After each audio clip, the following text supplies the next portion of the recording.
Très bien, bonjour à tous. Bienvenue pour ce nouvel atelier présentation dans le cadre du Trophée Objets Connectés et Services. Merci aux intervenants. Jean-Philippe Fruicka et moi-même allons vous présenter les sujets cloud et IoT. Avant de démarrer, un grand merci à Pierre-Louis qui nous fait le plaisir d'amener sa régie mobile, ce qui nous permet d'avoir une qualité que vous n'avez jamais connue jusqu'à présent. Et on espère que ça se reproduira. Avec Xavier, ils ont déjà fait des belles expérimentations de tout le matériel. Alors, je ne vous le montre pas pour ne pas détruire le setup, mais ce sera l'occasion effectivement de vous faire découvrir ça une prochaine fois. Donc, merci pour ta présence et ton aide. Oui, c'est vrai, exactement. Donc, oui, effectivement, comme dans toute bonne formation qu'on publie sur YouTube, il faut parler de vous abonner à Twitter, Instagram, mettre un pouce bleu et lâcher un commentaire, c'est ça? On devient trop professionnel là. Moi, je vais rester très amateur et je vais vite laisser la parole à un professionnel du cloud et de l'IoT, Jean-Philippe. Jean-Philippe, je te propose de te présenter brièvement et ensuite on passera à la présentation que j'ai prévue, une solution de prototypage rapide. Ensuite, on parlera justement d'un usage professionnel qui est la finalité des projets que vous pouvez être amenés à lancer grâce au TOX et on espère qu'ils seront nombreux. Et avec la présentation de Kéron par Jean-Philippe. Mais peut-être une première introduction personnelle. Qui es-tu? Merci, merci. Bonjour à tous. Merci Julien pour ta confiance et de nous faire intervenir dans le trophée. Oui, qui est ce gars qui va parler? Alors expert, professionnel, non, juste en deux mots, ni l'un ni l'autre, mais juste moi je suis plus business développeur avec bien sûr une forte j'allais dire tendance technique et qui découvre l'IoT il y a quelques années, ça fait à peu près 3 ans. Et l'IoT, on a tous une histoire qui nous y amène, hein, peut-être qu'on échangera un peu plus tard, mais et c'est un domaine passionnant. Donc on va le voir ensemble, hein, parce que dans la présentation, je vais avoir une approche, on va voir la technique, on va voir la plateforme, etc. Mais j'aurai une approche un peu marché, business développement. Je pense qu'on peut être intéressant qu'on mette cette couche par-dessus. Et en deux mots, moi, ma carrière, c'est à peu près 8 grosses années sur de l'ingénierie d'affaires dans les data centers, tout ce qui était infogérance et autres, gestion de projet. Je suis un éditeur de logiciels de pilotage de portefeuille de projet à Sofia et après chez les intégrateurs IT. Et puis 6 années à mon compte sur un bureau d'études sur des gros projets de construction de bâtiments avec des maîtres d'ouvrage. Et puis, depuis 3 ans, la découverte de l'IoT. Et là, aujourd'hui, chez IoThink, qui me fait vivre des aventures passionnantes qu'on va partager ensemble après. Voilà pour planter un peu le décor, mais on y reviendra rapidement, hein, surtout sur la société et les solutions avant de pitcher et autres. Exactement. Juste pour mettre tout le monde à l'aise, je vais aussi préciser que tu seras membre du jury. Voilà, si vous avez des questions sur le sujet, on les abordera dans un autre temps. Pour l'instant, ce qui est bien, c'est le côté plateforme cloud et de reprendre. Donc, tout le monde voit bien mon écran? Oui, c'est bon. Parfait. Ce qui est important pour nous dans ce trophée objet connecté et services, c'est de montrer que le cloud n'est pas une couche de complexification supplémentaire, c'est une solution. Et une solution pratique et simple. Quand on veut faire de l'embarqué, on a tendance à mettre toutes les fonctions au même endroit. Ça peut être judicieux pour des questions de taille, de coût, de consommation d'énergie, ce que ne sera pas une solution avec le cloud. Là, on va pas le faire passer pour autre chose que ce que c'est. Pour autant, effectivement, ce n'est pas parce qu'on rajoute cette étape-là qu'on va complexifier.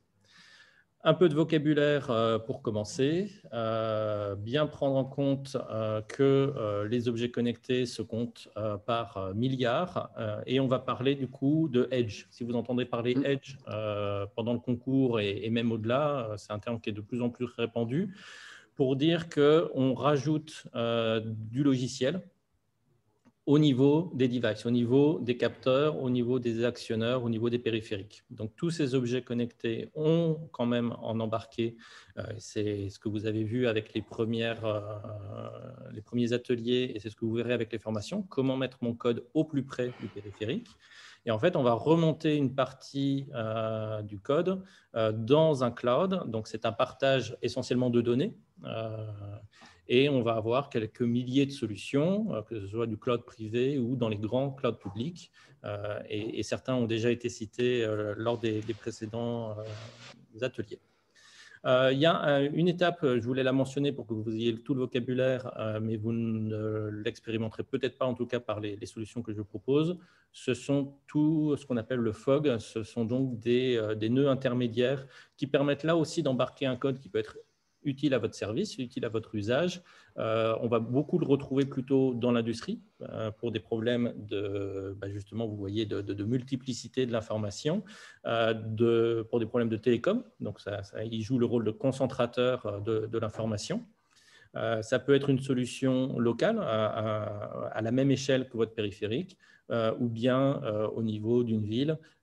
Et c'est pour ça qu'on ne les mentionnera pas. C'est que pour vous permettre de toucher du doigt et d'expérimenter, puisque c'est ça la philosophie de SOFAB, c'est que vous puissiez faire vous-même. On vous proposera, avec le matériel qu'on met à disposition et les formations que vous allez pouvoir suivre, des étapes de Edge vers Cloud. Comment on peut voir un cas d'usage classique? Ce sont des objets. Là, ce que j'ai représenté, c'est un objet produit fini, celui que vous n'allez pas pouvoir démonter et qui va vous imposer un certain nombre de standards. J'ai cité le HAND+, qu'on utilise dans les capteurs d'activité physique, le Bluetooth, le Wi-Fi qui sont répandus, que ce soit une ampoule, que ce soit un haut-parleur. Donc, ceux-là, on ne peut pas trop mettre de code dedans, mais vous verrez qu'on peut quand même les connecter à des clouds et agir par du logiciel, pas du logiciel embarqué qu'on aura écrit. Pour ça, on sera plutôt dans le second cas de figure, c'est le petit robot, en hommage à mon passé et à tout l'historique qui m'a amené au microcontrôleur. Donc, le robot, là, par contre, il vous appartient, c'est vous qui l'avez construit, donc vous pouvez y mettre le code que vous voulez. Vous pouvez utiliser les protocoles que vous voulez et vous pouvez aussi interagir, que ce soit un objet ou le robot, avec vos utilisateurs. Et de plus en plus, on va plutôt s'intéresser au mobile des utilisateurs.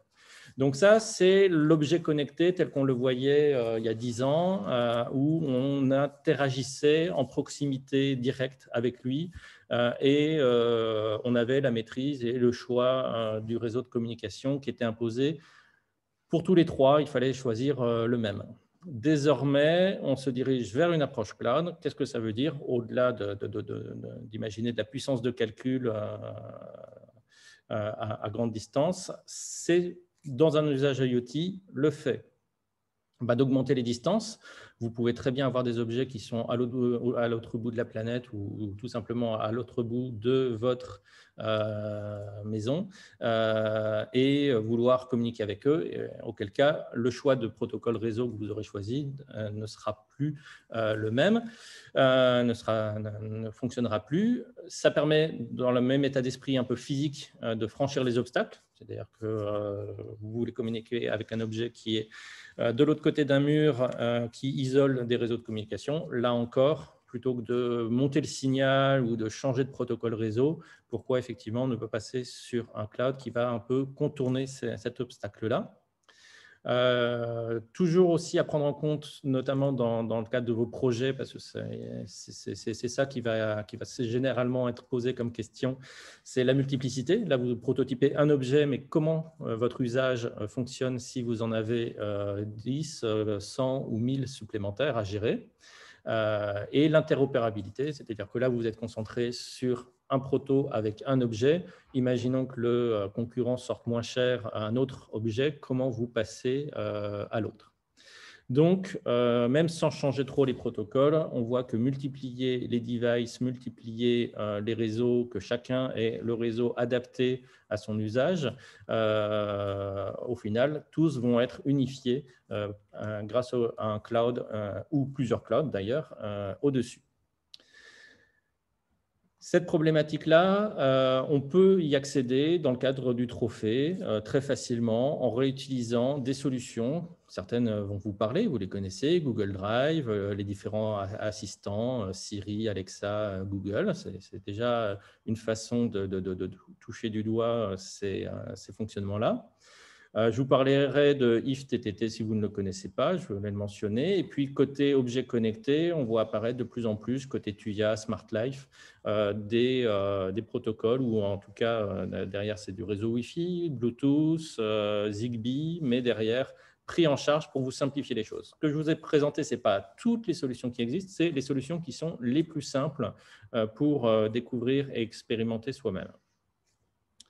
Ce que je vous propose, c'est déjà d'écouter vos questions, si vous en avez, suite à cette petite introduction, de passer la parole à Jean-Philippe, parce que je voudrais qu'il puisse présenter une approche professionnelle, et je garderai pour la fin la démo, sachant qu'on pourra refaire les démonstrations plus tard, et je vous présenterai donc comment, à partir d'un M5 Stick, puisqu'on vous l'a déjà présenté, mais ça pourrait être n'importe quel autre contrôleur, communiquer via le réseau et avoir une chaîne complète, celle que je vous ai présentée initialement, du capteur jusqu'à l'utilisateur, et même au-delà, avec d'autres objets, en passant par différentes interfaces librement accessibles pour l'expérimentation.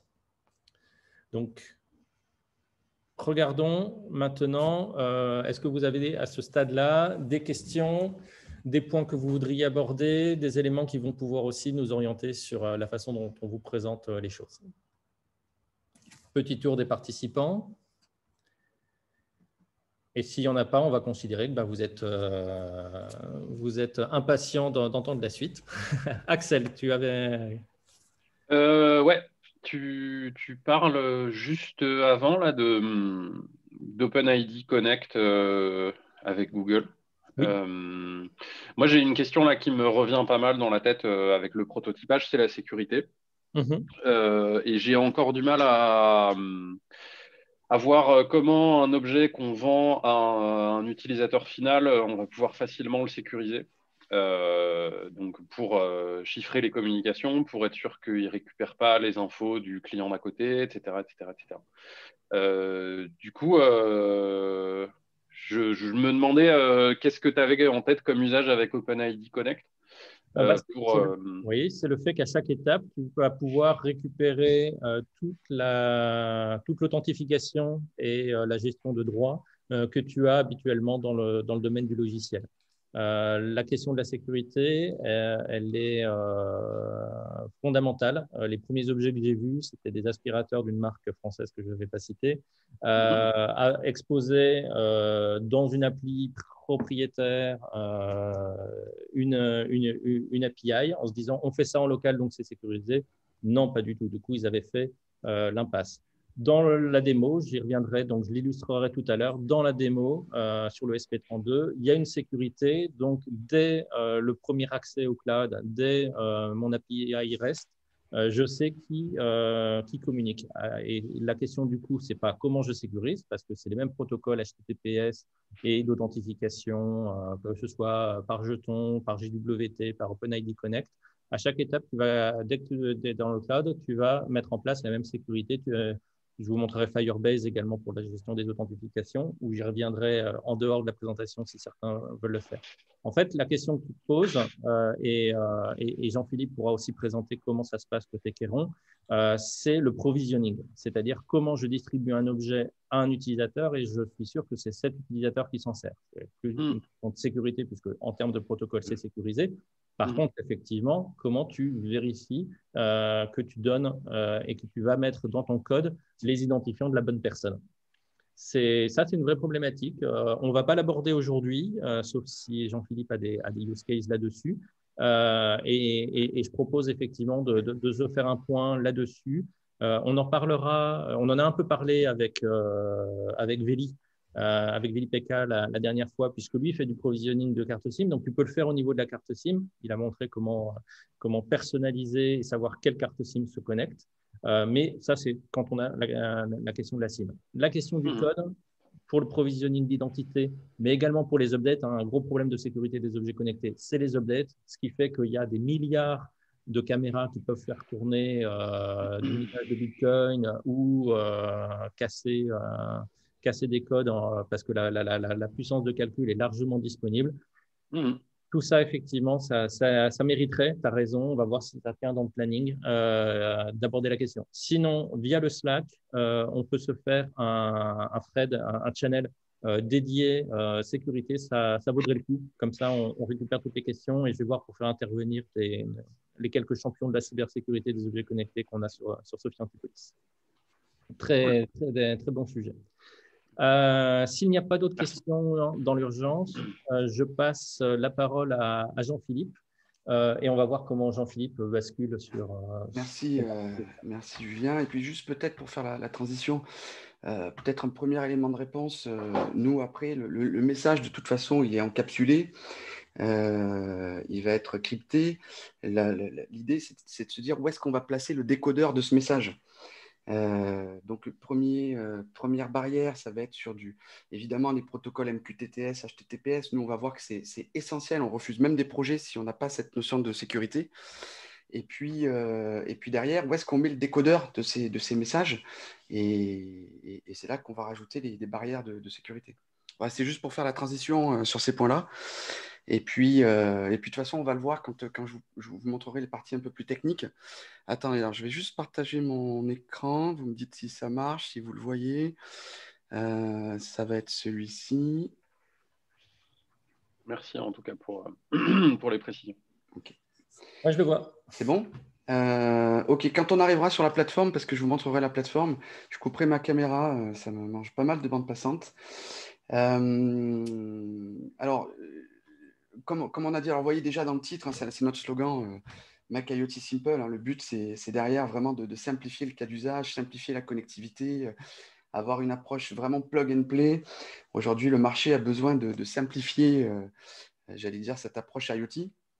On va voir si c'est possible ou pas et comment on le fait. Alors, avant d'arriver dans le cœur du sujet vraiment technique, fonctionnel, ce que vous attendez, j'imagine, beaucoup, on s'est dit, je me suis dit, j'ai proposé à Julien, et si on parlait marché de l'IoT, puisqu'au final, dans le trophée, vous allez créer une solution, hein, autour d'un objet, autour d'un cas d'usage ou de plusieurs cas d'usage.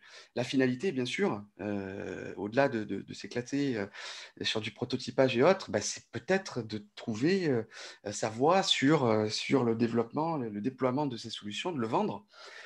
Et je voulais vous faire un petit retour sur l'analyse du marché de l'IoT. Je vais vous montrer pourquoi aujourd'hui on peut avoir un peu de recul. Ce que ça implique, une fois qu'on a passé cette étape-là, une fois qu'on a tout bien testé au SOFAB, qu'on a tout bien mis en place, qu'on a son prototype, qu'on est prêt à vendre, ce que ça implique, hein, comment on réussit. Et puis après, comment se mène un projet IoT, etc. Et puis très vite, on va plonger dans la solution. Je vais vous montrer comment ça se présente et comment on travaille déjà avec beaucoup de fabricants en IoT. Et puis un petit mot aussi, comme tu l'as dit Julien, on fait partie du jury, merci. Et croyez bien que c'est moi le plus impressionné et le plus timide dans l'histoire. Hein. Face à tout ce que vous faites. Hein. Mais voilà, on a prévu aussi de faire quelque chose sur la plateforme pour vous accompagner dans cette démarche après le trophée. Donc, on va voir ça. Alors, je vais essayer de faire court, hein, pour qu'on se laisse le temps de poser des questions. Moi, j'ai plein de slides, mais je passe vite dessus. Alors, juste un petit mot suite à mon introduction personnelle. Chez IoThink, je vais vous en parler très vite. J'ai la chance de faire du business développement. Évidemment, c'est du commercial.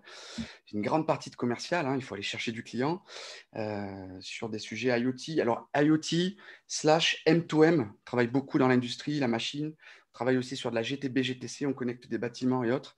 C'est ça les gros sujets IoT aujourd'hui. Mais mon travail aussi consiste à développer, à animer des écosystèmes IoT. On va en parler de ces écosystèmes. En France, j'ai aussi la possibilité de travailler, la chance de travailler sur l'Amérique du Nord, Canada, USA, Mexique aussi, et on commence à descendre un peu sur LATAM. Je travaille beaucoup en Angleterre, en Allemagne, et on commence sur le Moyen-Orient, un peu l'Asie. Et à chaque fois, il va falloir recréer ces écosystèmes. Donc, dans notre écosystème, il y a Veli, que vous avez déjà entendu, évidemment, qui nous aide beaucoup. On s'appuie sur ces solutions qu'on met dans des passerelles, qu'on met dans des objets avec ces cartes SIM. C'est super pratique, ça marche super bien et il nous accompagne sur plein de pays. Mais du coup, c'est ça qui va nous permettre d'avoir un peu de recul sur ce marché de l'IoT, d'accord, et que j'ai envie de partager avec vous. Alors du coup, c'est quoi cette société qui me permet presque de m'amuser sur ces sujets? IoThink, on a été créé il y a 5 ans. En avril, on a passé les 5 ans. Il faut savoir que dans l'IoT, l'expérience compte double. Ça va tellement vite, on traite tellement de sujets qu'une année, c'est 2. Donc, mais comme dans plein de sujets, mais l'IoT en particulier, et on va le voir tout à l'heure sur le hype cycle, la courbe d'évolution, d'innovation, ça va très très vite. Les 2 fondateurs sont des spécialistes de l'industrie, énergie, HVAC et ventilation, clim. Ils travaillaient pour des grands groupes comme Carrier. Ils avaient créé la solution IoT de Carrier, qui est un très grand groupe. Et puis Carrier a pris d'autres chemins et les fondateurs ont dit on y va parce qu'on connecte déjà des machines. On a l'IoT qui arrive, c'était vers 2014, 2014-2015.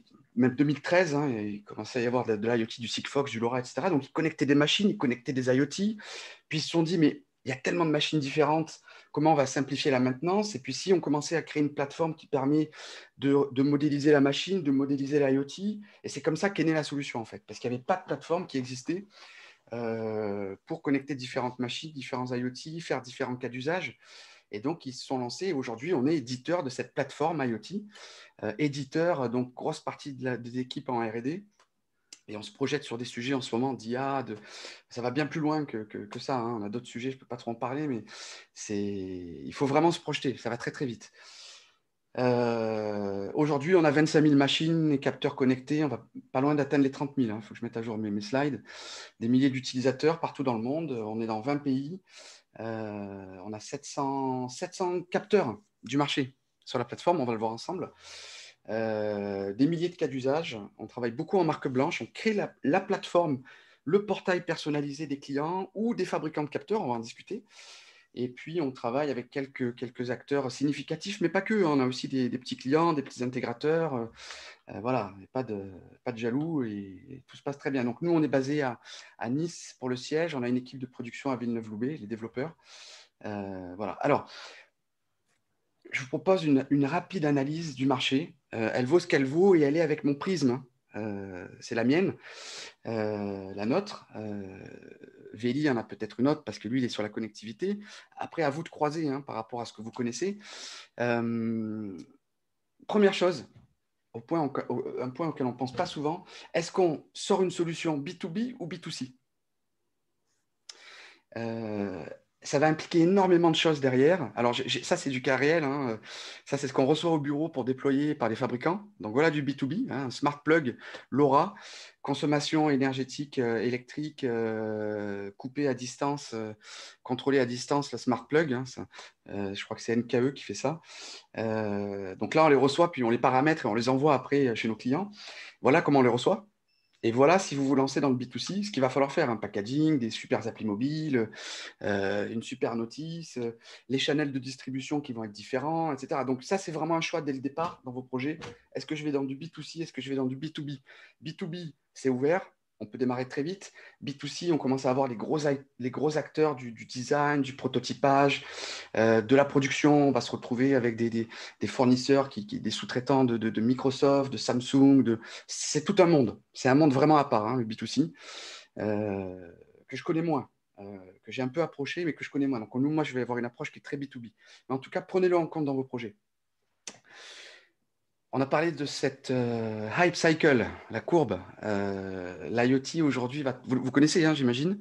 On en reparlera ensuite ensemble. Mais aujourd'hui, on a des... Ça va bien. L'IoT va bien, à la différence de certains technos qu'on pensait démarrer plus vite. Je pensais à la blockchain ou d'autres. L'IoT va très bien, puisqu'on est en train de passer ici la vallée de la désillusion. Alors, il y a des très bons indicateurs. On a des entreprises privées et publiques, secteur public, appels d'offres qui sortent dans tous les sens, sur des gros projets, très, très gros projets, et des vrais projets. C'est-à-dire qu'on a passé la phase du POC, de la désillusion du POC. À un moment donné, il y a encore 1 ou 2 ans, l'IoT, c'était le monde du POC. D'accord ? Là, aujourd'hui, on a des vrais projets de déploiement. À nuancer cette courbe, là, je suis en France. Quand je parle de ça, je parle du marché français qui est assez avancé. On va voir pourquoi. C'est une moyenne, on va dire. On a des pays comme les US qui sont un peu à la traîne. On en a d'autres qui sont peut-être plus avancés. Puis ça dépend du point de vue de la connectivité, etc. Voilà, une moyenne à peu près. Donc, c'est bien, ça trouve son rythme. C'est un marché qui est très fragmenté, l'IoT. Vous avez Veli qui est intervenu, Connected You. Lui, c'est l'opérateur. Alors, c'est quelqu'un d'intelligent. Il a une vue globale, de très motivé, vous avez dû le voir, enthousiaste, et il en faut des gens comme ça, on va le voir ensemble, parce que sinon on a des opérateurs qui regardent leur métier, on fournit de la connectivité, et puis on a des fabricants de capteurs dans leurs capteurs, qui ne regardent pas ce qu'ils peuvent faire à côté en cas d'usage, et on a les distributeurs qui prennent des solutions sur étagère et qui ne regardent pas ce qui se passe autour. Et pareil pour la plateforme cloud. On a des IoT, des AWS, etc. Puis il y a des Azure et autres. Et puis il y a des fournisseurs de plateformes comme nous qui fournissent que leurs solutions. Et les intégrateurs. Bon, l'idée, c'est maintenant de trouver, j'allais dire, le smart plug pour faire un peu le lien avec ce qu'on a vu tout à l'heure. Ça va tenir à la technologie. Il faut qu'on soit agnostique, qu'on puisse se connecter tous. Et puis, ça va tenir aux gens. Ce qui est important, c'est les humains qui sont à l'intérieur. C'est d'avoir des gens qui ont cette vue globale. Chez les intégrateurs, quelqu'un d'assez intelligent pour voir ce marché global. Chez les distributeurs, pareil, quelqu'un qui va travailler avec des intégrateurs, avec les fabricants, et chercher toujours les humains, les technos évidemment, mais les humains qui vont permettre de connecter tout ça. C'est ça qui est important dans ce domaine de l'IoT, et vous allez vite comprendre que tout le monde travaille avec tout le monde. C'est merveilleux ce marché. Tout le monde travaille avec tout le monde, et tout le monde peut gagner ensemble. Alors, un petit mot sur le marché, la France, très avancé. Pourquoi ? Sigfox, LoRa, c'est français à la base, ça a certainement aidé. On a un environnement réglementaire parfois complètement fou, mais incitatif. Donc, par exemple, aujourd'hui, c'est de la performance énergétique, l'État subventionne. Donc, vous avez des industries qui vont mettre des IoT dans le certificat d'économie d'énergie pour avoir des indicateurs de performance énergétique. S'ils prouvent qu'ils ont économisé tant, ils vont être subventionnés de temps pour renouveler leur parc de machines, etc. Donc, on a tout un environnement qui pousse. Et donc, la France est un des pays probablement le plus avancé au monde en termes d'IoT. Et ça, c'est chouette. Ça, c'est chouette. Et puis après, on va trouver le Benelux, UK, l'Allemagne, etc. Et, étonnamment, USA, un peu à la traîne. Il y a plein de raisons à tout ça, on n'aura pas le temps de le voir aujourd'hui. Mais ça avance très vite. Ils vont aller très vite. Et peut-être différemment. Et Veli va vous dire, là où on va avoir du LoRa dans un endroit ou du Sigfox, là-bas, on aura plus du NB-IoT ou LTEM. Ça tient à la notion de territoire, la couverture, ça tient à plein de choses. Voilà. Donc, différentes maturités, différents pays, différentes technologies, différents cas d'usage. Allez, j'avance parce que j'ai plein de choses à vous raconter. Là, vous vous destinez à avoir une super solution, à être fabricant d'IoT. Au final, il faut que ça marche. Rapidement, le jour où vous êtes fabricant, que vous attaquez le marché, est-ce que vous allez vers des distributeurs ? C'est un mal nécessaire. On va le voir ensemble. Et puis, je vais peut-être avancer rapidement parce que j'ai d'autres choses à vous dire. Les distributeurs, importants dans vos channels de vente, ils vous prennent des marges, ils bloquent la distribution, etc. Mais ils vont promouvoir vos solutions, ils vont vous trouver des intégrateurs, etc. Les intégrateurs, c'est vos anges gardiens. Les intégrateurs, c'est ceux qui vont prendre vos solutions, qui vont trouver les gros clients, qui vont mettre tout ça ensemble de concert, ils vont secouer et ils vont vendre. Et puis, les éditeurs de plateformes comme nous, nous, on va donner vie à vos capteurs. On va créer du cas d'usage. On va réconcilier tout ce petit monde. Donc, c'est important d'avoir cette notion d'écosystème. Vous voyez, on travaille déjà avec des fabricants qui avaient créé des IoT et autres depuis des années, qui avaient leur propre plateforme en interne, et puis qui se disent, on veut faire du récurrent, avec la plateforme. Ça fait rêver tout le monde, des business models super, et puis au final, le marché vous rattrape et vous dit, mais non, nous, on veut le capteur. Et on ne veut pas 50 plateformes. On veut une plateforme qui fait tout. Donc voilà, soyez plus intelligents, trouvez les bons partenariats pour répondre à ça. Appuyez-vous sur les acteurs locaux pour lancer vos solutions. Une fois qu'on aura identifié ensemble là, le lauréat, eh ben, il faut derrière se mettre en musique avec les acteurs, les Rising Sud, la Métro sur Côte d'Azur, sur Nice et autres. Il y en a d'autres, hein, Business France et autres. C'est des gens qui vont vous donner des moyens, qui vont vous inscrire dans des concours comme le CES, qui vont vous supporter. Puis il y en a d'autres, hein, Vivatech et autres. C'est des acteurs qui sont hyper importants pour lancer un business dans l'IoT. Essentiel. Essentiel. L'écosystème est essentiel. Ça coûte beaucoup, beaucoup d'argent, à part d'avoir 2 ou 3 millions d'euros d'investissement tout de suite. Un petit mot, vous allez être fabricant. Est-ce que vous êtes prêt pour le succès? Est-ce que demain, si vous avez créé votre solution grâce au SOFAB, vous avez déjà un premier niveau de prod, hein, vous êtes capable d'aller sur plusieurs centaines d'objets à produire, hein, est-ce qu'il y a un client qui vient vous dire, voilà, j'en veux 1000? Et il se passe quoi? Est-ce que vous êtes prêt à faire les 1000? Et il en veut 10 000. Donc, est-ce que vous êtes prêt pour le succès? Vous allez passer de l'espoir, du rêve, parce que vous êtes des développeurs, conception électronique, développement embarqué, l'IA, le prototypage et autres.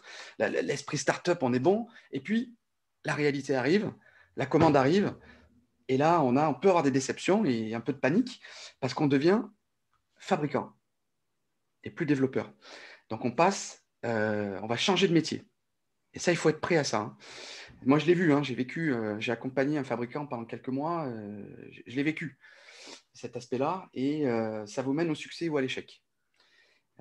Donc, soyez prêts pour ça, on pourra répondre à quelques questions là-dessus. Comment marchent les projets IoT aujourd'hui? Pour bien marcher, un projet IoT, ça c'est mon analyse, hein, et je commence à m'en servir comme un outil commercial, un outil de formation pour mes intégrateurs un peu partout dans le monde. Restons humbles, hein. Il y en a qui ont des meilleures techniques que ça, hein. Mais ça marche bien. Tout le monde s'est lancé dans le POC, POC, POC, POC, et tout le monde est resté bloqué, POC, POC, POC. Ils ont oublié une phase, démonstration. Un démonstrateur sur étagère, on prend un tableau de bord dans une plateforme sur étagère, mon capteur sur étagère, on valide avec le client, on lui fait signer rapidement, et on passe au POC, qu'on va vendre un peu plus. On prend le temps, ROI, valeur ajoutée, et après, on part sur du déploiement phase 1, déploiement phase 2. C'est comme ça que marchent les projets IoT. Voilà. Mais ça, on pourra en rediscuter ensemble, hein, dans le cadre du concours. Cas d'usage, concentrez-vous, cas d'usage. Là, aujourd'hui, vous allez partir sur vos capteurs, vous allez partir sur votre dev embarqué. C'est super. Pensez cas d'usage. Il y aura toujours un cas d'usage initial. Là, c'était un tracker avec un inclinomètre, accéléromètre et température. Premier cas d'usage. Et puis, on a un client qui a dit, ouais, mais attendez, moi, je veux faire de l'inclinaison sur un poteau électrique. Vous pouvez faire ça? Bon, bah oui, c'est le même capteur, hein. Et puis, je voudrais piloter mes frigos. Et puis, donc, dites-vous que vous avez un premier cas d'usage en tête, mais que votre capteur peut être utilisé pour 100 cas d'usage différents. Cas d'usage. Pourquoi? Parce que derrière, ce que vous allez faire au final, c'est qu'avec vos capteurs, vous allez aider à digitaliser l'offre et les services de vos clients. Vous allez les aider à trouver du ROI et de la valeur ajoutée. Parce que vous allez faire parler un environnement, peu importe lequel, avec des objets. Un environnement qui, à la base, ne parle pas, grâce à vos objets. Donc, c'est ça l'IoT. Allez, on pitch, ça va pour ça? On fait une pause, on souffle, et on va passer à la solution. Est-ce que vous avez des questions à cette étape-là? Est-ce que vous avez des remarques avant qu'on pitch vraiment la solution et qu'on rentre dans la plateforme IoT? IoThink.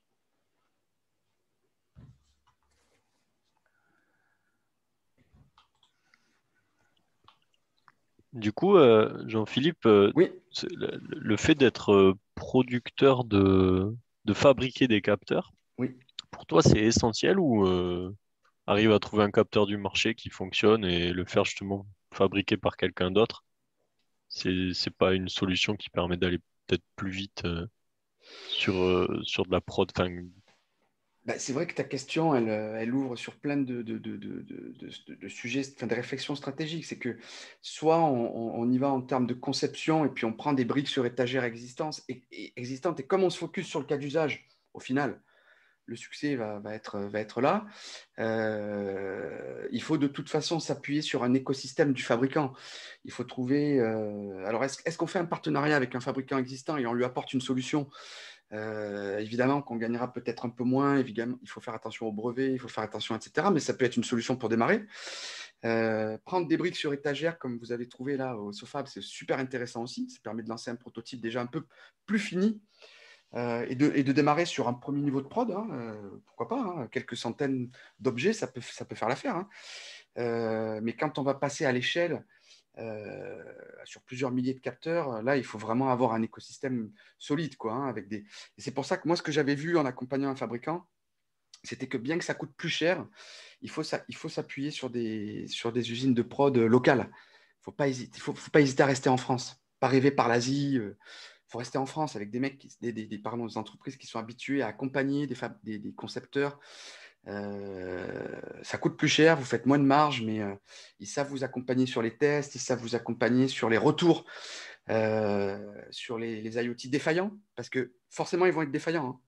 Soyons très clairs, hein. Les premiers vont être défaillants. Seulement, ils peuvent être défaillants au bout de 1 ou 2 mois ou de 6 mois d'utilisation. Mais quand vous avez lancé une prod de 10 000 et que vous n'avez pas vu que pendant 6 mois, tout marchait bien et qu'après, ça ne marche plus, vous avez un retour de 10 000 par le client. Et là, vous bankrupt pour la boîte. Hein. Donc, Alexis, c'est une vraie question, la prod. C'est une vraie question stratégique.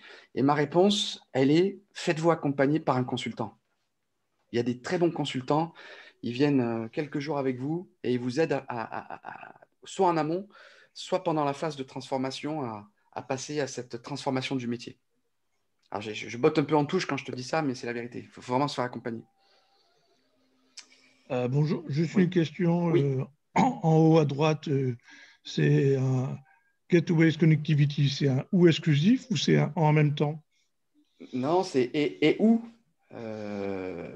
et où, parce que je peux avoir du public, du privé. Soit je crée mon réseau privé, soit je passe par des solutions publiques. Ouais, non, mais c'est dans le cas d'un déploiement, quand on n'a pas le réseau, par exemple, est-ce que ta plateforme supporte et la connectivité et le gateway? Voilà, Oui, ça la tout à question. fait. On va le voir. On va le voir. Mais ta question est justifiée parce que je n'ai pas abordé la suite. Allez, ok. Est-ce que vous avez d'autres questions ou est-ce que je plonge directement dans le pitch de la solution? Eh ben, a priori, tu peux y aller. Allez, on y va. Alors, Chiron. On l'appelle Chiron, notre solution de chez IoT. Chiron, c'est dans la mythologie grecque, c'est une sorte de centaure qui prend le savoir et qui redistribue le savoir. D'accord? Sous une autre forme, mais il la redistribue. Alors, nous, aujourd'hui, les sujets auxquels on s'adresse, je pitch, hein. Attention, on a été accompagné pour ça, hein, pour faire des pitchs comme ça. Hein. Il va falloir la pitcher, votre solution aussi.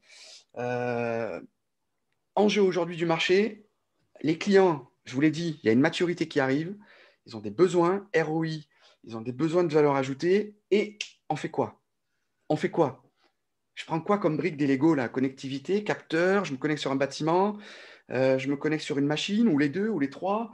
Je prends un réseau public pour démarrer, ou un réseau privé. Et puis, quel type de gateway? Est-ce que je prends du Multitech, du Carlink? Est-ce que je prends du Ursalink? Est-ce que je prends... C'est compliqué. Et puis, il y a telle solution qui vient avec sa plateforme, etc. Et aujourd'hui, les intégrateurs, qu'ils soient IT ou qu'ils soient intégrateurs, poseurs, mainteneurs, ils n'arrivent pas à répondre aux clients. En fait, on peut passer des semaines, voire des mois. Moi, j'ai des clients aujourd'hui, hein, je peux vous dire, des gros poseurs-mainteneurs qui me disent, on a un client qui nous a demandé une solution, ça fait plus d'1 an qu'on n'arrive pas à lui répondre. On ne sait pas comment commencer, on ne sait pas. Et ça, c'est une réalité. Mise sur le marché trop longue de l'IoT. Notre solution, elle est plug and play. C'est-à-dire qu'on va se connecter à peu près à tout ce qui existe, tout type de protocole, tout type de capteur. Et puis, on va collecter cette donnée, on va l'analyser. On peut même contrôler à distance, suivant le protocole. Et puis, on va en plus mettre à disposition une boîte à outils qui permet à la souris, sans développement, sans même compétence en développement, de mettre sur le marché une solution. Et nous, là où on va mettre des mois, on vous promet quelques jours. On promet aux clients quelques jours. Alors, on promet même 5 jours. Ah, ça, c'est à l'américaine. Hein. Alors, comment on va faire pour tenir cette promesse? On est totalement agnostique. Donc, je réponds à ta dernière question. Aujourd'hui, on a ce qu'on appelle des endpoints qui permettent de se connecter sur différents protocoles, LoRa privé, LoRa public, du Sigfox. On passe aussi avec des MVNO, on travaille avec du Connected You, avec d'autres. Donc, derrière, on peut fournir du NB-IoT, LTEM. Au final, tout ce qui va passer par du MQTTS, HTTPS, on récupère. Voilà. peu importe. Et les capteurs aujourd'hui, parce qu'une fois qu'on a dit ça, on n'a pas tout fait. Une fois qu'on a dit ça, il faut aller décoder. On a parlé tout à l'heure, c'est Axel, je crois, qui posait la question. On a ces messages encryptés qui arrivent, il faut bien les décoder. Donc, aujourd'hui, on a une librairie publique de 700 capteurs déjà décodés. Et si on ne l'a pas, on le fait. Et puis, on est totalement agnostique en termes de cas d'usage. Alors, retenez ce schéma, il est super important. D'un côté, on a tous les capteurs, donc vos solutions, elles vont être là, hein, mais on a des capteurs existants aussi, on a des machines, on a du bâtiment, et soit on va gérer de bout en bout le cas d'usage et la solution pour le client. Donc là, on utilise nos tableaux de bord, je vais vous les montrer, etc. Soit on va, avec des API, se connecter sur des outils beaucoup plus métiers, verticaux, ou des outils de BI un peu plus poussés. Voilà. Mais on va être vraiment le hub, en fait. Hein. Les clients, le marché commence maintenant sur les grands comptes à nous voir comme un hub. Où on va se connecter très rapidement. Alors ça, on va revenir là-dessus. Je vais vous montrer la solution. 2 mots là-dessus. Les devices, le message est envoyé, on récupère, peu importe le système avec lequel on le récupère, ou le cloud, donc vous déversez ça sur un cloud. Nous, après, on va se connecter avec un endpoint, ou alors vous faites un push, hein, HTTPS ou MQTTS. Nous, on va faire le décodeur. Donc là, on aura un petit challenge ensemble, c'est de faire ce fameux décodeur hein, en JSON, où on va voir comment on fait. Et puis, on va le rattacher à un jumeau numérique. Et le jumeau numérique, c'est quoi? C'est pareil, le jumeau numérique, c'est un mot qui est utilisé à toutes les sauces. Nous, le jumeau numérique chez nous, c'est le cas d'usage client, c'est le tableau de bord client et c'est le jumeau numérique du capteur. On va créer un jumeau numérique de votre capteur. On va récupérer les tags de votre capteur et ensuite, on va les déverser dans on va alimenter le tableau de bord. Allez, je vous fais voir à quoi ça ressemble. Je ne perds pas plus de temps. Ça, c'est le côté exploitation. Alors, il va peut-être falloir que je recharge. Je l'ai laissé connecter un petit moment. Voilà, donc on se connecte. Solution SaaS tourne sur Azure initialement. On a bougé tous les services là, sur du Kubernetes. Donc maintenant, on est capable de s'installer à peu près sur n'importe quoi parce qu'on a les clients qui demandent maintenant de plus en plus. Alors ça, c'est paradoxal hein, d'être en on-premise, d'être installé en local. Donc voilà, ça, c'est la demande du marché. On revient, on s'installe en local avec un accès web toujours, mais ça peut être, on est plus sur du PaaS aujourd'hui, plateforme as a service. Voilà la grande tendance. Vous voyez toujours mon écran, hein, vous voyez mon navigateur. Toujours. Allez, super. Voilà ce que c'est un cas d'usage chez nous, puis je vous montre comment on fait. Ça va aller très vite. Là, je suis sur un bâtiment, je pilote un bâtiment. Je vais avoir pilotage du confort de la piscine, nombre d'occupants dans le bâtiment, consommation énergétique sur tous les aspects énergétiques. Tiens, j'ai un problème dans ma chambre froide. Je vais aller voir ce qui se passe dans ma chambre froide. Alors je suis ici, très bien. Et là, je rentre dans la chambre froide. Et là, j'ai du capteur de température.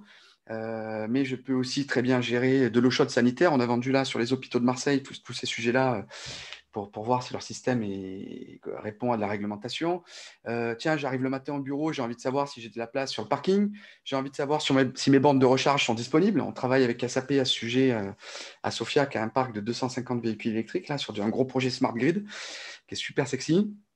J'ai envie de savoir si mes bureaux ont été nettoyés en flex office. J'ai envie de savoir quelle est la consommation du bâtiment. J'ai envie de savoir.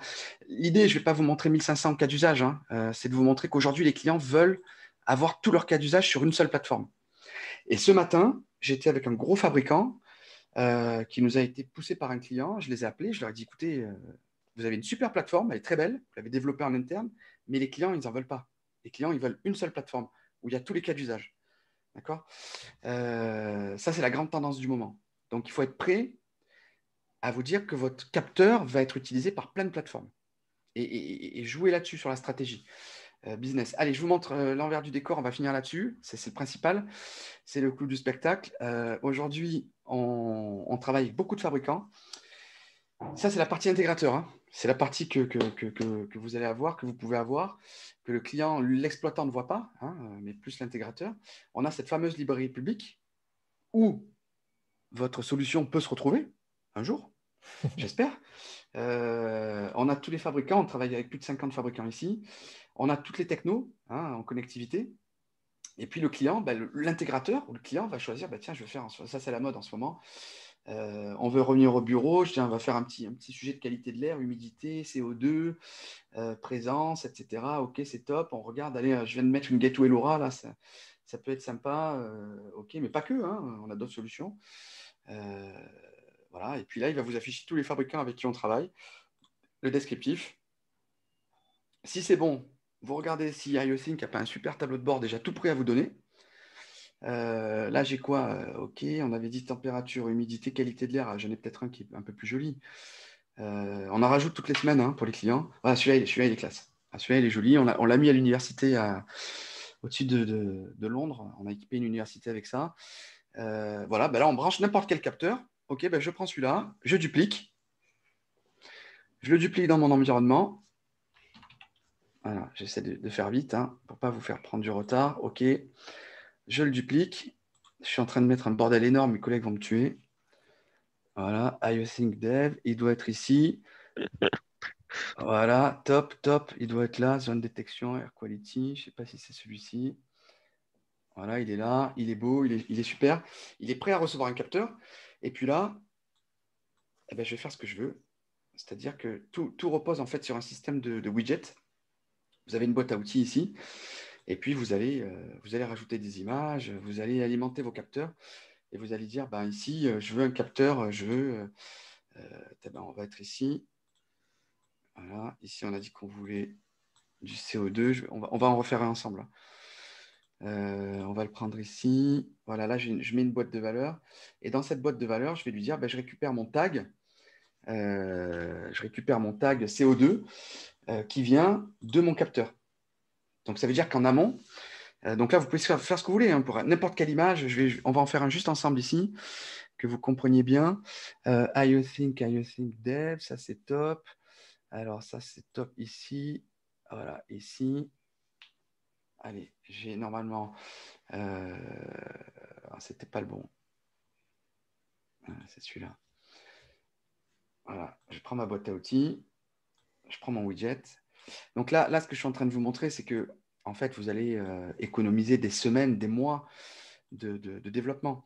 Et je suis passé très, très vite tout à l'heure sur un fabricant qui est passé chez nous. Il a basculé, là, je crois qu'on a plus de 10 000 capteurs, toute sa gamme de produits. Ils avaient développé en interne. Ils disaient, mais ce n'est pas possible. Et en fait, on a les clients qui nous demandent sans arrêt un cas d'usage différent. Et puis, le client nous dit, mais rajoutez-moi le plan 3D du bâtiment. Rajoutez-moi. Et il dit, on passe des semaines à développer. Ce n'est pas notre boulot. Nous, on veut développer du dev embarqué, on veut développer de l'IA, on veut développer… et en fait, le fait de développer en interne va nous plomber notre activité. Alors qu'en fait, avec l'outil-là, en cliquant et en créant… je ne sais plus, tout à l'heure, il y a quelqu'un qui a parlé de faire de la géoposition sur une carte. On va le voir ensemble. On va se mettre un joli bureau là, voilà, ici. Géoposition. Géolocalisation, c'est simple. Hein. Ah merde, c'est trop gros. J'étais un peu ambitieux sur la taille de l'image, mais on va en mettre une autre. Voilà, ici. Voilà, je vais prendre une carte. Voilà. Et puis après, je vais dire, soit je récupère la position du capteur, parce qu'il est équipé, soit je donne la possibilité sur un smartphone d'appuyer sur un bouton et de géolocaliser, puis d'envoyer dans la plateforme, soit je tape l'adresse. De toute façon, on est avec un système Open Map, là. On est avec un système et vous tapez l'adresse et vous géolocalisez le capteur. Et puis, vous créez votre tableau de bord à la souris. Vous pouvez récupérer, faire un copier-coller d'un tableau de bord qui a bien marché, etc. Et en quelques clics, vous créez vos tableaux de bord. Alors, juste pour vous montrer cet aspect-là, et puis on va finir là-dessus. Le jumeau numérique du cas d'usage que je viens de construire avec vous et le jumeau numérique du capteur. C'est-à-dire que là, on a un capteur qui remonte du CO2. Alors, j'ai fait plus, hein, je rajoute un tag. J'ai dit, tiens, celui-là, en plus, il va me remonter le niveau de batterie ou la vibration. Là, j'ai mon tag brut qui arrive. Alors, soit je l'affiche, soit je l'historise. Soit vous créez des tags. On a d'autres niveaux de tags qui vont vous permettre de créer des opérations. Et vous allez dire, si j'ai la température qui augmente parce que j'ai le détecteur de porte qui a défini que la porte était ouverte depuis tant de temps, etc., j'envoie une alerte. Ou si j'ai une vibration où j'ai la température qui augmente, mais par contre, je sens que j'ai beaucoup de mouvement, j'ai de la vibration, etc., j'envoie pas d'alerte parce que je sais que le paquet il est en train d'être manipulé. Donc, vous pouvez créer des opérations et derrière, aller faire des algorithmes là-dessus pour donner vie en fait à votre cas d'usage. Et on va jusqu'à importer des modèles d'IA et de machine learning en amont sur certains sujets pour des clients industriels, mais de façon très simple. Voilà, tout reste là, c'est simple. un capteur virtuel que tu es en train de Alors créer. là, c'est un capteur virtuel. Par contre, derrière, je vais faire une connexion. Je vais aller chercher dans ma fameuse librairie publique mon capteur parmi les 700 et je le rajoute et je le rattache. Et quand je fais plus, ben en fait, comme j'ai la payload, pardon, ça c'est un point super important, on va finir là-dessus. On va regarder un qui est proche de chez nous. Abiway. Voilà. En fait, j'ai la payload, j'ai le décodeur. Donc, j'ai mon message qui arrive par mon endpoint et il va aller déverser derrière la payload avec le bon tag. Et comme derrière, j'ai fait mon lien avec mon capteur grâce à mon endpoint, ici, et là, je vais vous montrer tous les endpoints qu'on a aujourd'hui. Donc là, vous allez retrouver Sigfox. On a ConnectID qui arrive, mais on est déjà connecté, mais on va faire un endpoint dédié. On a ObjNews pour Bouygues, Orange, LiveObject. On a TTN, TTI, TTS, Carlink, Activity, Loriot, Rekea. Ça, c'est des choses que vous devez connaître, j'imagine, qui doivent vous évoquer des choses. C'est des acteurs majeurs dans l'IoT. Et puis, on peut créer d'autres endpoints. Et dans tous les cas, on a notre endpoint MQTT HTTPS. Donc, dans tous les cas, on va vous donner un login, mot de passe, un token, et vous allez pouvoir envoyer vos données sur la plateforme. Donc, c'est super ouvert, c'est super facile. Et le but, c'est vraiment de simplifier tout ça. Voilà. Un dernier mot. Dans le cadre du trophée, on en a parlé avec Julien. Ce qu'on a envie de faire, on s'est dit, le lauréat, il y a un capteur qui tient la route, un cas d'usage sympa, il a bien pitché, on y croit. Et ben on se dit, est-ce qu'on ne le rajouterait pas? D'ailleurs, on va le rajouter dans les cas d'usage. Ici, ça veut dire qu'aujourd'hui, tous nos clients en France et dans le monde, nos clients intégrateurs ou clients finaux, vont le trouver ici. L'idée du capteur. Alors, on rajoutera quand même une petite case innovation R&D. S'ils en commandent 10 000, il faut qu'on soit prêt. On en a parlé tout à l'heure. Voilà. Et puis, on s'est dit qu'on vous ferait un tableau de bord dédié, qu'on vous accompagnerait. Alors, on mettra quelqu'un à disposition qui vous aidera à faire le tableau de bord et on trouvera votre tableau de bord dédié à la solution. Pareil, tous nos clients et intégrateurs le trouveront et pourront vous appeler pour le commander. Voilà notre contribution au trophée. Voilà, c'est très sympa. C'est très sympa, merci beaucoup. C'est comme d'habitude, l'objectif c'est de pouvoir expérimenter et de se projeter. Alors, n'ayez pas la pression, tout le monde ne fait pas le trophée pour se lancer sur le marché. Mais là, grâce à Jean-Philippe, vous avez vu à quoi ressemblait le marché, que finalement, vous n'en êtes pas loin quand vous expérimentez. Donc, merci beaucoup, Jean-Philippe. Est-ce que tu voulais présenter d'autres choses? On passe aux questions. Et non, je pense que j'ai déjà été très long et je m'en excuse par avance. Mais Non, c'était très bien. Merci. En tout cas, j'ai trouvé ça très équilibré. Tu as déjà été plus long dans tes explications, Okay. Mais c'était normal dans un cadre professionnel. Là, tu as très bien adapté, je t'en remercie. Merci. Je ne sais pas si d'autres partagent cet avis ou alors sont sur leur fin et ont plein de questions. N'hésitez pas. On se fait 5 minutes de questions et ensuite, je vous montre une démo avec d'autres outils pour vous montrer justement qu'on touche du doigt avec des solutions professionnelles les mêmes problématiques que celles qu'on peut avoir, nous, en prototypage rapide. Julien, je peux poser des questions? Mais vas-y, je t'en prie. Alors, je note que demain, j'ai droit à 20 minutes et non pas 15 minutes. En fait, il y avait une deuxième connerie. 10 000, en ce moment, il y a un petit problème d'appro dans l'électronique, donc ça va être dur de faire 10 000. Ouais, c'est ça. Mais la question vraiment, c'est Axel tout à l'heure a parlé de l'update du FOTA. Ça marche comment, le firmware over the air dans la plateforme? Non, nous, c'est pas. Aujourd'hui, on n'y est pas encore. On n'y est pas D'accord. encore. C'est pas le but. On peut faire on fait du downlink, c'est sûr. Mais après, envoyer. Non, on n'arrivera pas à faire des mises à jour, etc. Pour l'instant, c'est pas. On y pense, mais c'est pas encore l'objectif. D'accord. Mais juste un point, hein, en effet, on n'a pas eu le temps, mais l'approvisionnement, aujourd'hui, on a des fabricants, je l'avais noté ici, hein, l'approvisionnement. On a des fabricants aujourd'hui, vous commandez, c'est des fabricants mondialement connus. Hein. Ils peuvent pas s'avancer avant décembre sur une livraison. Hein, c'est une catastrophe. Hein. Oh, Qualcomm, c'est même 2022. Ah ouais, non, t'as bien fait de le souligner, hein, bien sûr, bien sûr. Ok. Moi, j'avais une ou deux questions. La première, déjà merci pour cette présentation, c'est super intéressant. Merci. On peut l'essayer, la solution là? Est-ce qu'on peut avoir un compte dessus pour faire des petits tests ou... Oui, puis il faut qu'on voit comment on avance. Alors, c'est pas, il faut qu'on voit moi, j'y avais pensé avec Julien et qu'on voit comment on avance, mais comment on peut vous donner un accès. Il faudra juste qu'on trouve à faire le décodeur, mais ça doit être à ta portée, je pense largement, et qu'on voit comment on récupère les données, et puis moi que je vois en interne, comment je peux vous ouvrir la plateforme. À réfléchir. Tu m'as pris de court, mais... C'était pour savoir, du coup, vu que ça a l'air intéressant, donc pourquoi Bon, je le note, je reviens vers toi. De toute façon, on est toujours là, dans le cadre du trophée, on échange, même officiel, enfin voilà, d'accord? Bien sûr. Ça a toujours été carrément. un souhait, effectivement. C'était le but l'an dernier d'avoir une plateforme accessible à tous. C'est pour ça que dans les contraintes et le nombre d'inconnus, on ne voulait pas, vis-à-vis de IOFIC, s'engager et annuler. Donc, il n'y a aucune obligation pour le trophée à utiliser cette plateforme-là. S'il y a des possibilités d'expérimenter, de passer plus de temps, c'est à Jean-Philippe, effectivement, de nous dire les possibilités. Oui, et par contre, effectivement, il y a tout un tas de problématiques à résoudre et ce serait intéressant dans les présentations de reprendre chacune des problématiques qui ont été évoquées, de les tester. Hein. Vous savez à quel point j'insiste sur le fait que vous êtes là pour expérimenter par vous-même. Et donc, je vais passer à la présentation J'avais une autre question, Julien. Est-ce que je peux la poser quand même? Vas-y, hein, oui, c'est vrai. Dans ce que tu as présenté là de votre entreprise IOFINC, j'ai pas bien discerné exactement les services que vous proposez. Donc, j'ai bien compris qu'il y avait la plateforme qui permettait de faire les dashboards, etc.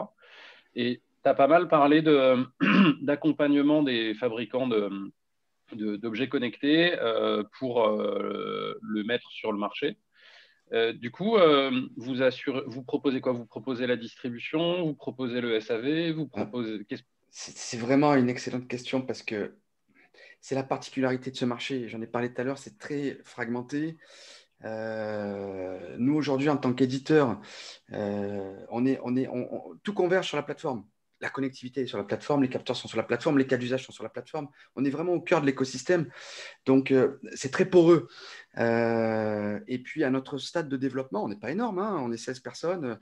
En fait, on prend des projets d'intégration de temps en temps. C'est-à-dire qu'on est capable aujourd'hui de vendre du capteur, on est capable de faire de l'intégration, de déployer les capteurs, on a des partenaires. On n'en prend pas tous les jours des gros projets comme ça parce que ça peut nous mettre en danger. On a la R&D derrière, vous connaissez, hein, la R&D, l'équilibre entre la R&D et la prod. Il ne faut pas le mettre en danger. Mais bon, quand on prend un projet à 600 000, capteurs compris, connectivité, déploiement, un ou deux par an, on ne crache pas dessus. Maintenant, nous, on préfère... Mais notre métier, c'est vraiment d'être éditeur. Ça, c'est vraiment notre objectif. Et maintenant, quand tu dis éditeur, c'est éditeur de logiciel. Hein. Ouais, on est vraiment éditeur de logiciel. Non, ça, c'est notre métier. Après, maintenant, moi, je cherche plutôt, dans notre cadre de développement, d'aller chercher des intégrateurs et je préfère gagner 10 projets à 60 000 avec des intégrateurs qu'un projet à 600 000 tout seul qui va me prendre beaucoup de ressources en interne. Voilà. Mais par contre, on peut vous accompagner, c'est-à-dire que tous les acteurs que j'ai montrés tout à l'heure, French Tech, Rising Sud, etc. Aujourd'hui, on a le réseau, c'est-à-dire que puis Julien aussi, puis on peut vous aider même à déposer un dossier pour aller au. Alors moi, je fais un peu rêver, mais je rêve beaucoup, hein. Mais ça marche. Hein, les rêves sont les graines de la réalité.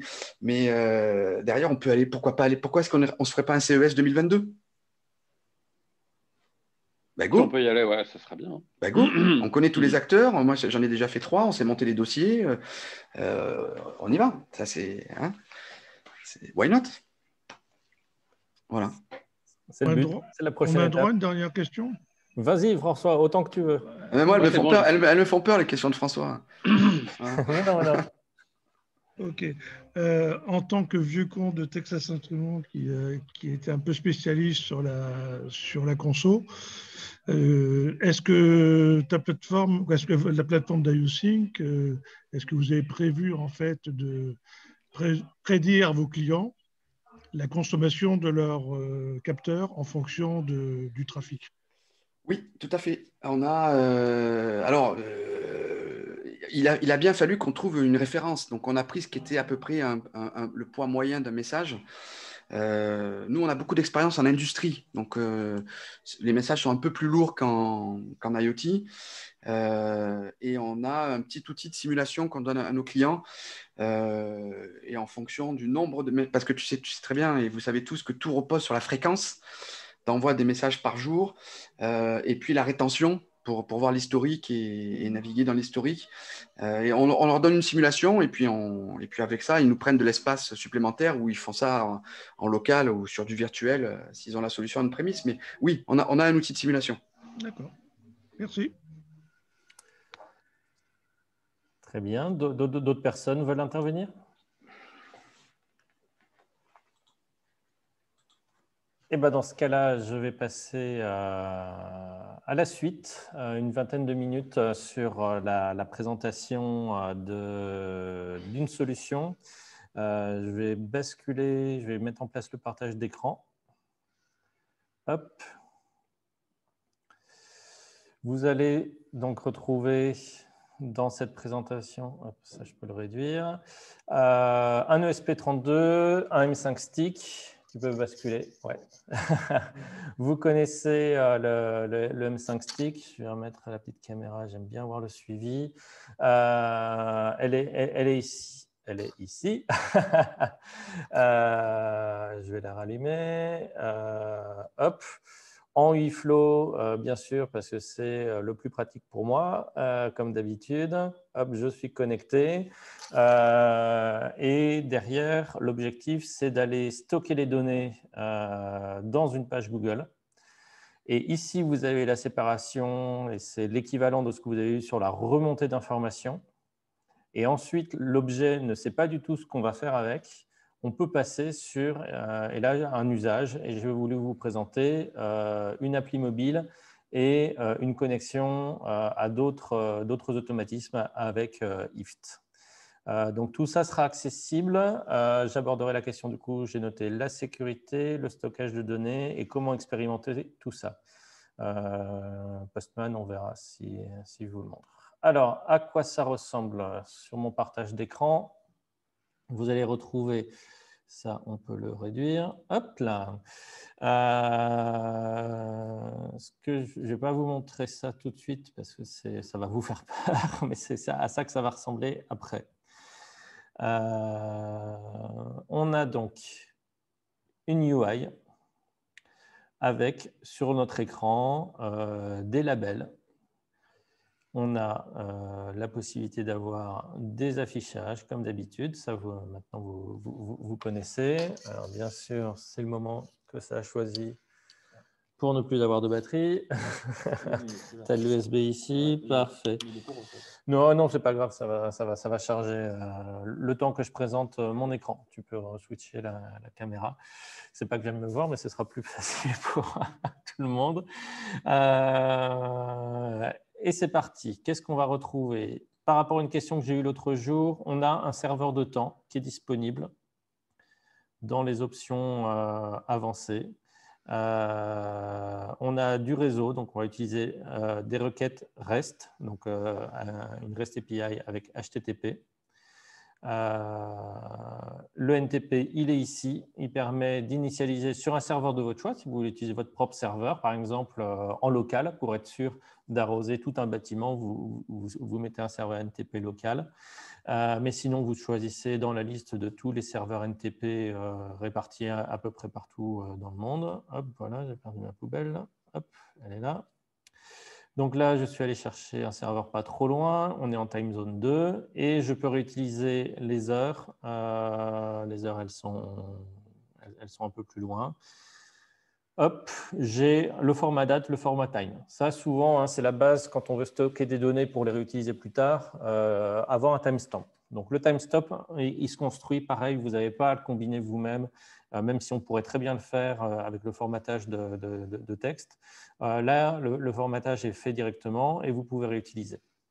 À noter qu'avec certains GPS, je ne pense pas que je le verrai ici puisque je n'ai pas mis l'extension GPS, vous pouvez aussi récupérer l'heure et vous en servir modulo un petit décalage par rapport au fuseau horaire.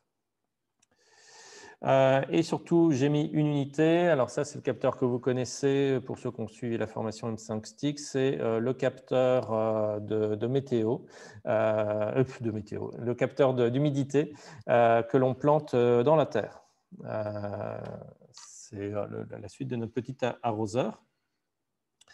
Et qui nous, donc le capteur Earth, qui nous renvoie une valeur analogique entre 0 et 1024, correspondant plus ou moins à l'humidité. Attention, c'est une valeur de conductivité, puisqu'il y a 2 électrodes dans la Terre, mais c'est l'équivalent de l'humidité.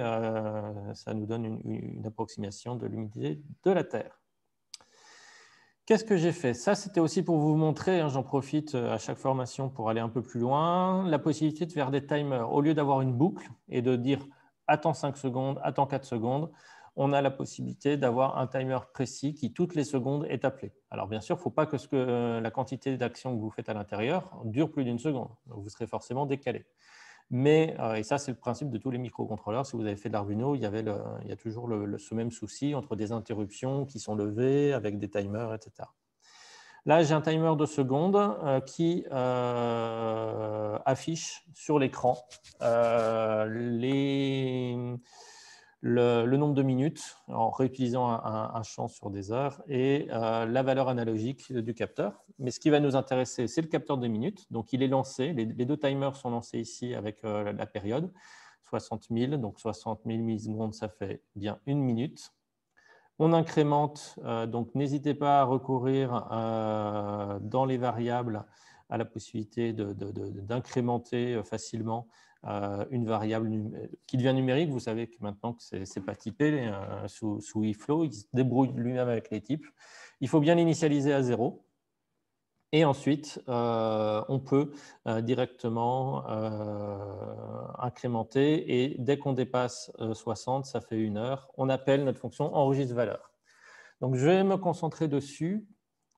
Et avant de regarder le code d'enregistre valeur, je vais vous montrer l'objectif. L'objectif, c'est de venir remplir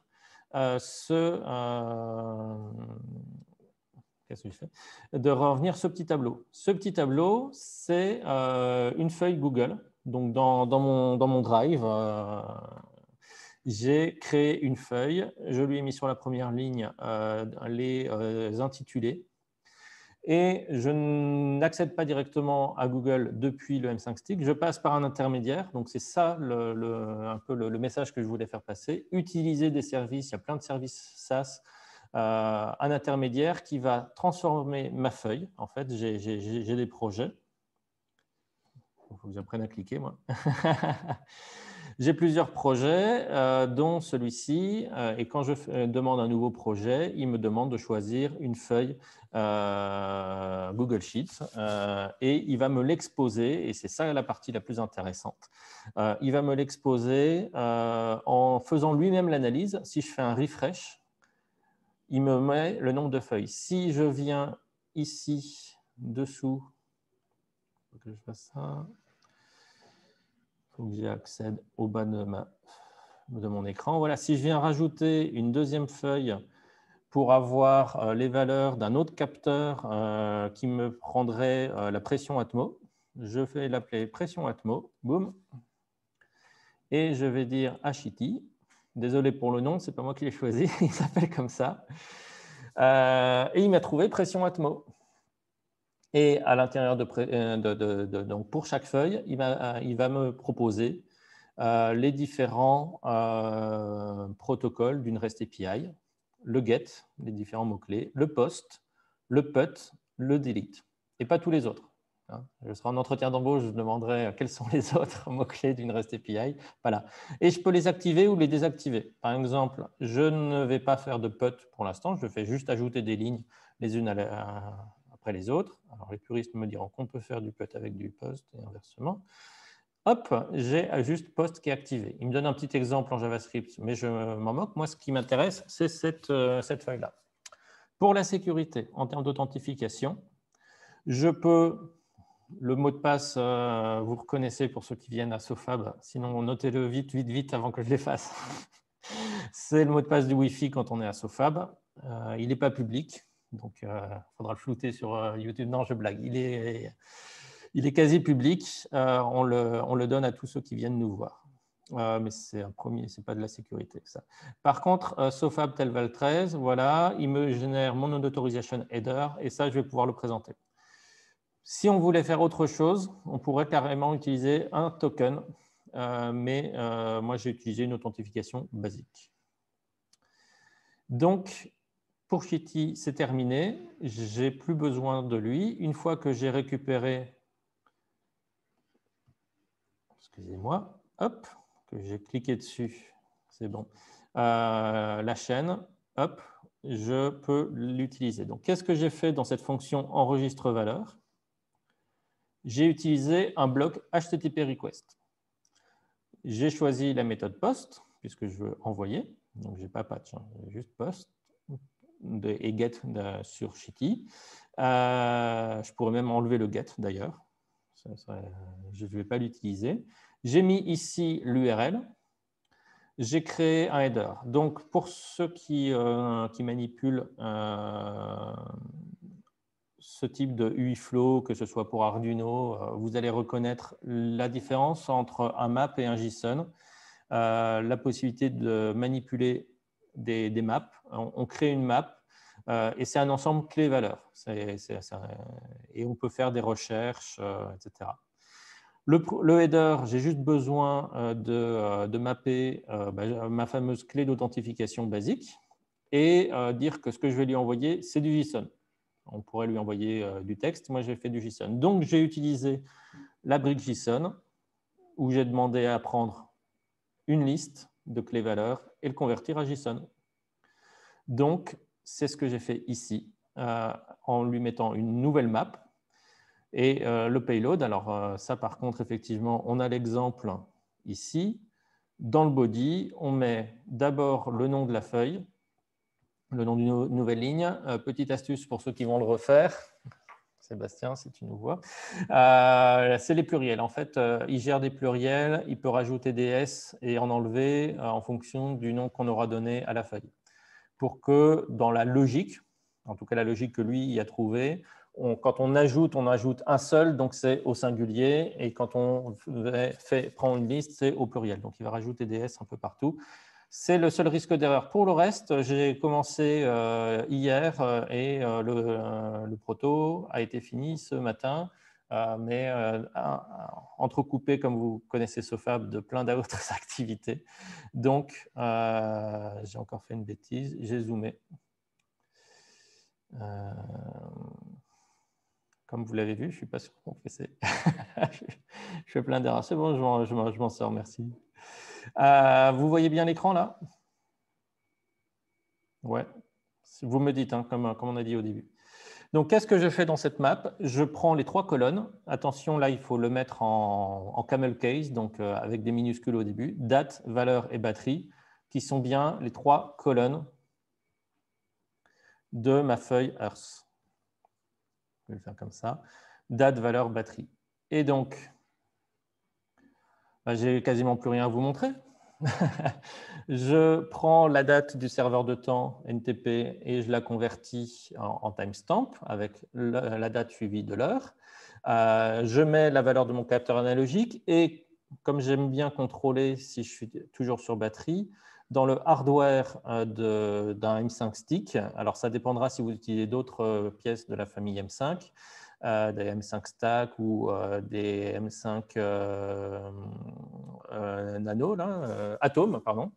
Les M5 Atom, vous n'aurez pas les mêmes hardware. Il y a la fameuse centrale inertielle qui permet de récupérer les angles, une RTC locale qu'on pourrait initialiser d'ailleurs pour se passer du serveur de temps, et la LED qui s'affiche. Moi, c'est dans Power que je suis venu chercher le battery percentage. Si vous voulez le voltage, vous avez le voltage. Et c'est ce qui montre que j'étais sur batterie à 9h et à 10h. Par contre, ensuite, je l'ai débranché parce que quelqu'un a eu besoin d'une ligne de téléphone et je suis passé à 46.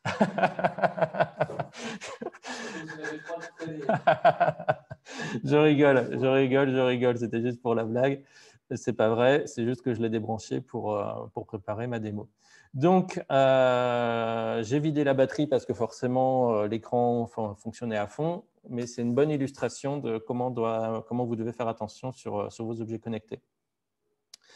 Un petit traitement des codes erreurs dont j'ai plus besoin, mais j'avais des problèmes de 401 par rapport à Authorization que j'avais mal écrit. Donc, c'est toujours pratique d'utiliser l'écran et des couleurs pour savoir de loin à quoi ça ressemble. Et donc, maintenant, je vais pouvoir le programmer.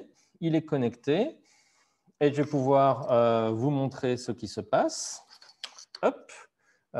Ici, sur mon écran, j'ai 0 parce que j'ai la sonde qui est là n'est pas dans l'eau. Et si je l'humidifie, hop, la valeur va passer plus élevée à 360. J'ai un code 200, un retour HTTP 200, ce qui, comme tout le monde le sait, veut dire que tout a bien fonctionné, mon accès s'est fait, et effectivement, avec mes 40% de batterie, puis je le recharge là depuis quelques minutes, à 13h26, ou là comme le temps file, il avait la valeur 0 et dans 1 heure, il reprendra. Bon, vous voyez, c'est un enchaînement très simple. Maintenant que je suis dans ma feuille Excel, je peux laisser de côté mon M5 Stick branché.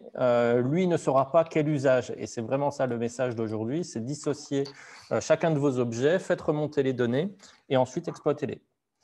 Comment je vais les exploiter? Je vais utiliser, c'est vrai que j'ai ça à disposition, voilà.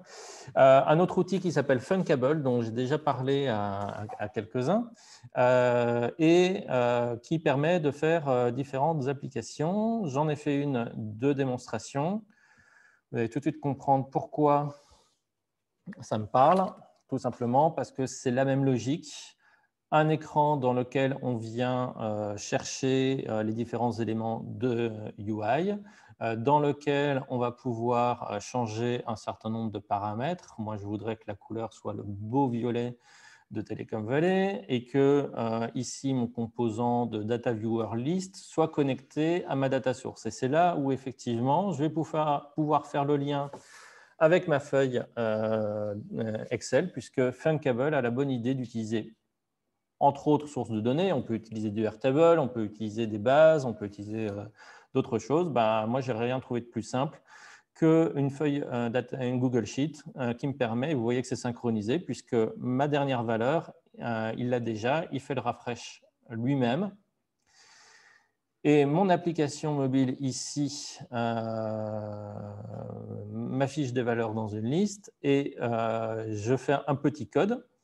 Ici, vous retrouvez donc cette fameuse logique un peu à la UIFlow. Donc, merci le MIT qui a mis en open source toute cette solution de fonctionnement que plusieurs sites et plusieurs entreprises derrière, comme Funkable, ont forqué pour le mettre à leur sauce, pour créer des fonctions. On va retrouver la gestion des listes, c'est donc la gestion de maps. Pouvoir faire du JSON, pouvoir accéder à des devices, savoir si on est sur un smartphone iOS ou Android, récupérer l'heure. Pour la sécurité, je ne l'ai pas fait sur celle-là, je pourrais vous montrer sur d'autres, mais ce n'était pas la logique. Et dans les data sources, venir chercher chacune de nos valeurs de notre source de données, ici ma Google Sheets, dans l'onglet Earth, dans le champ valeur, je voudrais pouvoir afficher la dernière valeur, donc dans le for row ID, Ben, en toute logique, je cherche le clic droit. Alors, c'est pomme, shift. Il était où? C'était là que tu veux. Et puis les deux en même temps. Les deux en même temps. Ah, d'accord. Duplicate. Donc, mon anniversaire, c'est le 13 août. Message subtil à ceux qui, ou celles qui voudraient me faire un cadeau. Je lorgne un MacBook Pro depuis longtemps. Il serait temps que je m'y mette. Donc, et samedi. Hein. Et Xavier, c'est samedi, donc pensez-y, ça ne fera pas de points en plus pour le trophée, mais c'est l'anniversaire, il va avoir 25 ans samedi. 28, oh là là, comme le temps passe. Et donc, je vais chercher le nombre de lignes et ça me donne la dernière valeur. Je ne vais pas m'appesantir là-dessus. L'objectif, c'était de vous montrer que c'était aussi simple de faire une appli mobile que je vais pouvoir tester directement dans mon navigateur ici. Je vais pouvoir récupérer les clics et faire ce que je veux. Et moi, je l'utilise pour le tester directement sur mon device. Et pour prouver que je ne me mens pas, là c'est la partie que je n'ai pas testée. Hop, je sign in with Google sur mon démo. Hop, et voilà, j'ai l'application sur mon iPhone. C'est la même qu'à l'écran et c'est bien toutes les données de ma liste que je peux, parce que bien sûr, il met un ascenseur directement et j'ai bien la valeur de 13h26. Donc, c'est très facile, très rapide de faire une application. Ne vous en privez pas. Ça fait une démo, un démonstrateur, comme disait Jean-Philippe tout à l'heure, ultra rapide et surtout qui montre bien le fonctionnement que l'on attend final, pas un démonstrateur purement technique. Et s'il me reste un peu de temps, oui, je suis celui qui respecte le mot. Ces consignes. Hop, ifttt.com. Si vous allez dans le Slack, vous verrez que non, il ne permet pas d'utiliser avec Google. Voilà, je vais continuer avec Google. Vous ne regardez pas. Hop, c'est lui qui se connecte. Donc, j'ai fait une applet ce matin, c'est très facile. Maybe later, je publie sur le Slack quand la plante a soif. Elle est connectée, c'est très simple. Comment elle fonctionne? Quand j'ai une nouvelle ligne sur le spreadsheet, et là, forcément, vous allez retrouver valeur capteur Earth. En fait, j'ai copié-collé ici mon capteur, enfin l'URL de ma feuille Excel. Eh bien, j'ai un post to channel. Donc, si vous allez voir dans le channel random de sofab.tv.slack.com, vous verrez le message « La plante n'a plus soif ». Bon, ok, je sais que si elle avait soif, on ne le verrait pas parce que je me suis arrêté là. Et promis, je le désactive, regardez, je le fais. On va désactiver, mais peut-être le mettre moins récurrent. Exactement, moins récurrent. Donc là, il faudrait effectivement faire une petite logique. Mais là encore, j'ai rien codé et j'ai quand même effectivement le témoin que mon capteur fonctionne toujours et que ma plante n'a pas soif. Voilà, c'était l'objectif, que ce soit rapide et simple. Si ça a été trop rapide, tout est disponible et je reste à votre disposition pour échanger. Un petit message dans le Slack. Au fait, tu avais montré, mais comment tu as fait ça? Parce que les paramètres, chez moi, ça ne fonctionne pas. J'espère que cette petite démo vous a plu, vous a montré que c'était facile d'accès et que vous pouvez très bien l'intégrer dans votre projet sans perdre de temps sur l'essentiel, parce que j'imagine que votre objectif, c'est de vous concentrer sur le cas d'usage, sur votre présentation et sur le capteur en lui-même. Pour autant, ces petites étapes-là, en passant par le cloud, ça fait gagner pas mal de temps, notamment pour récupérer les données, les retraiter derrière et imaginer ce qu'on pourrait en faire. Comme l'a dit Jean-Philippe tout à l'heure, quand vous avez des données, vous pensez à un cas d'usage, mais le même capteur pourrait servir à plein d'autres cas d'usage. Donc, pensez aussi à cette vision globale qui est essentielle dans le domaine de l'IoT. Merci beaucoup. On passe aux dernières questions.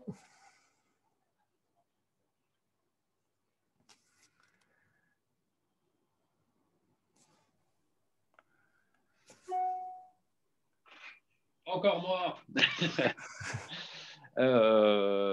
En fait, j'ai pas de questions, mais je voulais juste dire que c'était vachement bien. Funkable, là, du coup, je t'avais entendu en parler. J'y ai pas touché et c'est super ce truc. Du coup, je vais l'essayer. Ah, bah, ça me fait plaisir. Effectivement, toutes les solutions dont je parle, ce n'est pas pour se la péter en disant moi, je maîtrise mieux que les autres. C'est si moi, j'y arrive, vous y arriverez forcément.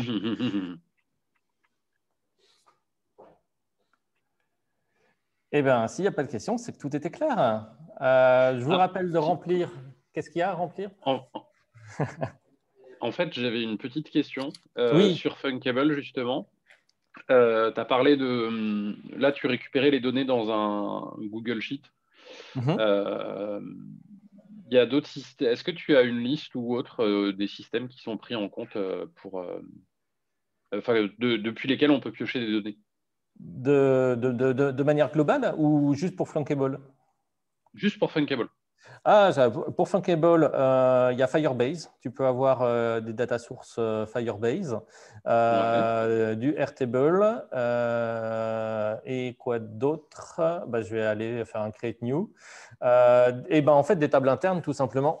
Tu peux faire un système qui va récupérer avec une REST API ta propre base et qui va tout charger, par exemple, toutes les minutes ou toutes les heures, dans une data source propre à ton application. Il y a aussi la possibilité d'avoir des applications, des données pour l'application, pour le device ou pour la session. C'est-à-dire que quand toutes les données sont effacées, il y a le local storage, tant côté Android que côté iOS. Donc, tu as là aussi la possibilité d'avoir des données locales à ton utilisateur ou global et faire un petit code qui va aller les charger finalement en utilisant des REST API. Tu peux utiliser n'importe quelle autre source. Juste une question, c'est quoi une data source exactement? Une source, pardon. C'est les différentes sources de données qui vont permettre de remplir les champs et la musique. D'accord, ok. C'est data sources. D'accord. Pour le MacBook Pro, processeur ARM ou pas? Qu'est-ce que tu me conseilles, grand spécialiste? Alors, ils sont pas sortis en ARM encore. Il n'y a que les MacBook Air qui existent en ARM. Il va falloir attendre un peu. D'accord. Je dis pas de bêtises. Hein. Moi, tout ce qui compte, c'est que je puisse faire du Fusion 360 parce que c'est la base. Ah, enfin. Tu peux sur les nouvelles puces ARM. Très bien. Eh bien, écoutez, je crois que le choix est fait. Très bien. Eh bien, écoutez. Alors, juste au-delà du pouce, du like, du com, pensez à mettre à jour vos pages sur le site, sur sofa.tv. Normalement, vous avez tous eu les accès. Voilà, donc pensez à mettre à jour parce que ça fait partie aussi du trophée de montrer l'évolution. Si vous publiez sur les réseaux sociaux, n'oubliez pas le hashtag Tox 2021 et de taguer Sofab. C'est toujours agréable. Voilà, et puis vous n'hésitez pas à prendre rendez-vous pour venir nous voir à Sofab pour réaliser des trucs, pour réaliser la partie non informatique du proto. Voilà, il ne faut pas hésiter. Puis même aussi, si vous vous retrouvez avec votre équipe, je crois que l'équipe Blox a prévu de venir bientôt.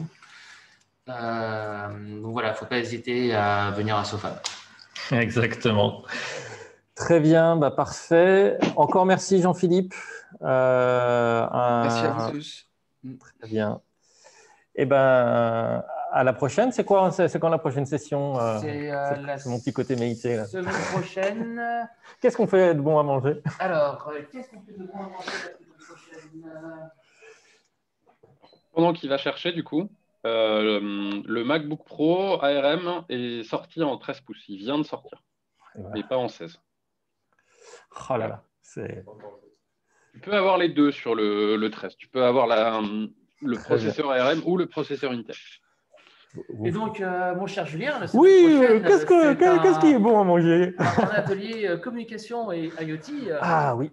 Voilà, il ne faut pas oublier de s'inscrire sur Eventbrite afin de recevoir le jour même les informations pour se connecter au Zoom. Eh je me réjouis d'avance de ce bon menu. Merci et à la prochaine fois. Un petit merci à l'homme derrière la caméra. Ouais, un grand merci. Pierre-Louis qui nous a fait un setup de malade. Voilà, Julien qui a priori ressemble à un présentateur de BFM. Paul qui l'a trouvé adorable. Voilà, donc merci Pierre-Louis d'être venu de Nice malgré les bouchons et d'avoir fait un super setup. Un set de folie. Allez, bon appétit à tous et à très bientôt. Salut. Merci. À bientôt. À bientôt.